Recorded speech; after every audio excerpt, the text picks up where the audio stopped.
What is going on, guys? This is KOJOFOREX, aka GBP Emperor, aka Emperor of Blues. I'm back again on your screen. In today's video, I'm going to show you something very important. I'm going to show you why it isn't very prudent to give up on a single trade just because you took a loss on it. So many times as traders, when we set out our technical analysis and then we are looking for a trade setup, be that we're waiting for the market to come to a support level, a resistance level, a trend line, whatever it is that you use to trade, and then the market actually gets there and then we are looking to take a trade setup. For the most part, we think that the market should go just straight away in our favor. It should just fulfill our expectation. That's right on there like that. So the moment we take a trade and then it goes against us, then we tend to do one thing: totally avoiding that trade setup, right? So that is a very big mistake that I'm trying to really draw your attention to in today's video, because I've been a very big victim of that, right? When I used to trade early in the days, like I'd be using a particular trade setup, I'd be setting up my markup, waiting for a particular market to get into a particular zone. The moment the market gets there and I look out for everything I'm looking for and then it looks very legit, I take that trade setup,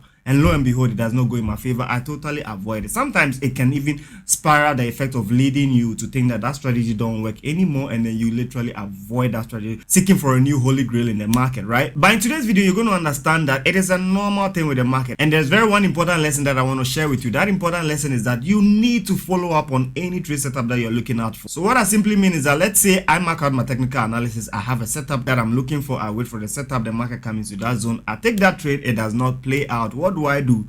I still follow up on that trade. So I don't literally avoid the trade at all and think that, okay, maybe the strategy don't work or maybe the setup is just void. So I still keep up watching the market and analyzing, following through the trade. Sometimes the market may have not, like I said, fulfilled my expectation just right there on, but subsequently another candle evolution is going to come up and then it's going to give me a second opportunity to take the same trade, and then this time around maybe even work out extremely higher than my expectation. So without wasting my time, let's go right into the chart. I'll show you a very realistic application of everything that I'm teaching you, and something that actually happened with me on Euro AUD trade setup, right? Yeah, guys, so as you're watching the screen, this is Euro AUD, and then this is a particular week where the market ended. So I'm going to actually follow through this like in a backtest manner, right? Show you how the market actually played out from here, and then how I took a loss on one of the trade setup and subsequently did follow up on the same setup and then ended up making back my money, which is the loss that I made, plus accumulating a huge more profit. So I've already cut this chart. So this is how the market actually played on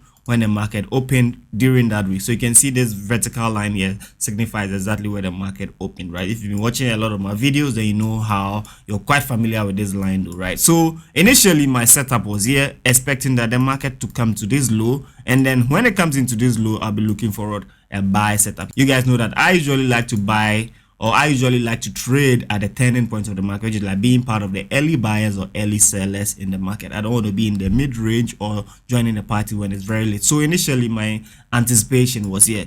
Nonetheless, you also know that anytime I'm trading, I always make sure to look out for certain key candlestick confirmations before I take a trade decision. So what it means is that I don't jump in front of a moving train. Just because the market got into my zone does not mean that instantly I have to buy, because you never know the force in which the bulls or the bears are coming with. They may totally crash you, which a lot of you actually fall prey to, right? So yeah, watching this, I was expecting that the market should come into this line, and then yes, it did drop, and then let's see if it came exactly into that line.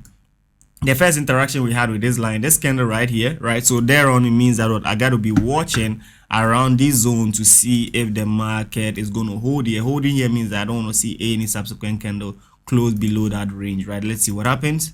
Then we see that another candle close below the range. So it means that totally this level has been invalidated for me according to the way I teach my students how to mark out support or resistance or key zones for a trade entry, right? So if you're not familiar with that, or you don't know that and you still have interest in learning, you can purchase my KOJOFOREX Gold Strategy, or if you're anywhere in the sub-region, you can come to the KOJOFOREX Academy in Accra, Greater Accra region, and then you can learn with us. So you can just Google KOJOFOREX Academy and get all the details and the location to the academy. Right on. So continuing, you can see that now that this place has been invalidated, then I got to look out for the next point of interest, which is like using the concept of path of least resistance, which simply put this level right here as the next relevant level for me to look for a trade setup. So here is exactly where my expectations was, that even though I was expecting the market to reverse here, it didn't do that. It should possibly come here, and then maybe this time around is going to be the very next opportunity for me to look for a buy setup, this time the market pushing up. So you understand the concept,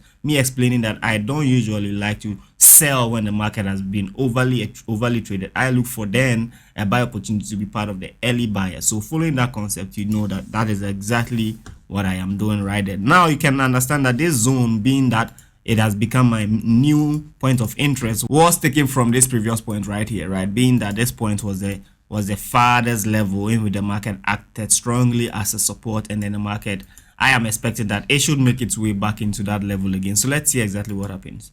So yeah, watching this level, the market acts slowly to reach it, right? Nonetheless, what you'd learn from me is that no matter what we're looking for, patience is the ultimate, right? So if we've set up our mind to be looking for the market to come into a particular zone, we don't do totally nothing until the market actually gets into that zone. That's how disciplined we are when we're trading.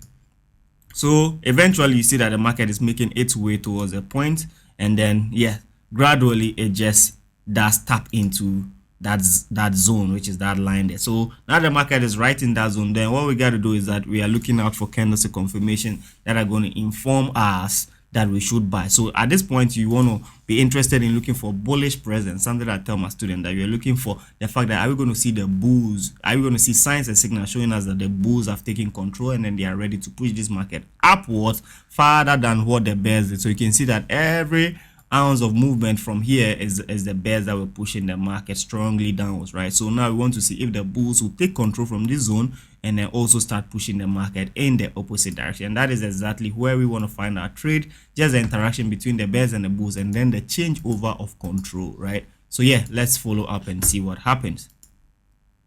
So we get further push there, which does not signify any bullish presence.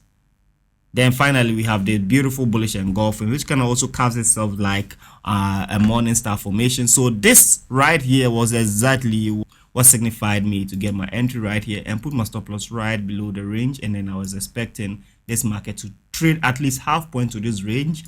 That was initial take profit that I anticipated. And then further on, if possible, push back into even this previous resistance that is created. But let's not get too far ahead of ourselves. So I was expecting that at least the market is going to come back here, which was a pretty good risk reward setup, making that it allows me to risk 1% for 3.5%, right? Or 2% for 6.9 or 7%, right? So this is where the real lesson is, which is exactly what happened aftermath, right? So exactly what happened after I had actually placed this trade. The moment I placed this trade, let's see what happened.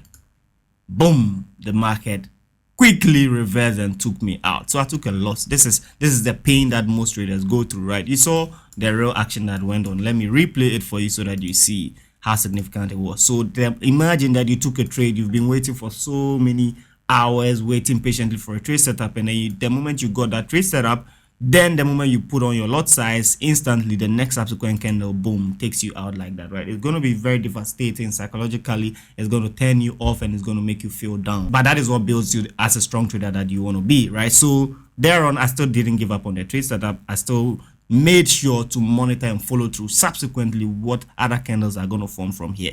And my real expectation was that is the market just going to trade continuously down here and then further go down. That means that, okay, I was wrong to have anticipated the market could have turned from here, and then maybe I should now look for a new level. That's the whole explanation. Apart from that, then it means that I may not have been wrong. Maybe I just got into the market very early. The market was just trying to punish me for trying to get into the market very early, trying to squeeze some profit out of it very early. So let me be patient and observant in that same zone and see if I get a good level there on to get another entry, right? So monitoring this, you see that was subsequently we didn't have any relevant candle showing us that, okay, the bulls have now fully taken control. Then another bearish candle, then the week actually ended. So week ending here meant that, okay, then it means that this trade setup didn't allow me a second opportunity to jump in. So what I might as well do is that wait for next week to see if indeed this zone still validates itself or I totally avoid this setup. So coming on into next week, then the first candle that I saw was a very impressive one, another huge bullish engulfing candle. That was exactly where I re-entered my trade and put my stop loss right below the candle's low like that, and then I still maintain my same level of take profit, right? So this is the re-entry that I'm telling you, that even though you may have taken a loss on a particular trade, you don't totally avoid it, give up on it and start getting frustrated. You still follow up through the market and see if it's going to validate that same setup. This is a psychological thing more than a technical thing that I'm teaching you, right? So thereon, let's see what happens. The market quickly puts us in a huge profit, right? This is just about what, 68 pips, and then it just, you know, reacts there, coming down, trading lower, pulling back as it should be, right? You don't know, you would agree with me that the market don't always go straight away in our favor like that, right? But it did put us in a pretty decent pips, right? From here on, the market had put us over 100 pips, which had already fulfilled the 1:2. So majority of my profit was already taken here, but the market started reacting in a very sideways, trying to trade sideways, right? Nonetheless, it did not turn me off. So you can see that what pushing further on, it put us a hit exactly on our take profit, which was the 160 pips that we're initially looking for. The first take profit, I mean, right? So then it means that after the first take profit has been hit, we are aiming for the second one. But aiming for the second one can sometimes be very, daunting and then frustrating, being that the market would actually be trading sideways, right? Upon trading sideways, if you're a smart trader, you can still spot on opportunities to get in on the trade, especially if you're able to identify continuation patterns. So you're going to be able to identify some triangular patterns, some wedge patterns, right? Triangular patterns, wedge patterns, whatever you're able to really identify in the market. It can also give you a re-entry opportunity and then even make extra profit as this market trades along. So here you can see that this is exactly where that wedge pattern breaks, and then the market still trades further on and then goes up like that, right? Making a huge pips. That's about 290 pips, making our risk to reward 1:5, right? So you can understand the whole idea of what I'm trying to show you is that you don't really want to give up on the trade just because you took a first loss on it. You really want to keep up with it and make sure that you follow through strongly so that you see the eventuality of that trade setup, and then it will convince you to know if that trade setup totally didn't play out or you just needed extra patience to get in at the right time. I hope you guys really loved this content. I hope it was very educative, informative, and then you loved it. If you did love it, smash the like button, share this video if you haven't done it, and subscribe to the channel if you haven't done that. Follow me at Instagram at KOJOFOREX, KOJOFOREX. My current Instagram followers is about 116, so if you see any other one, then it's not me. Follow me, let's say the 120 subscriber mark. Subscribe to this channel, let's hit 150 subscriber mark. Click in the link in the description to join the KOJOFOREX Telegram community, about 50 something thousand. Let's hit the 60k subscriber mark on the Telegram community as well. And follow me on Twitter at KOJOFOREX as well. Currently have over 44 point something Twitter followers as well. Make sure to click in the link in the description to register with Excess, my favorite broker, my #1 broker globally that I recommend to you. Without wasting my time, I hope you guys enjoyed this. I'll see you guys in the next one. Peace.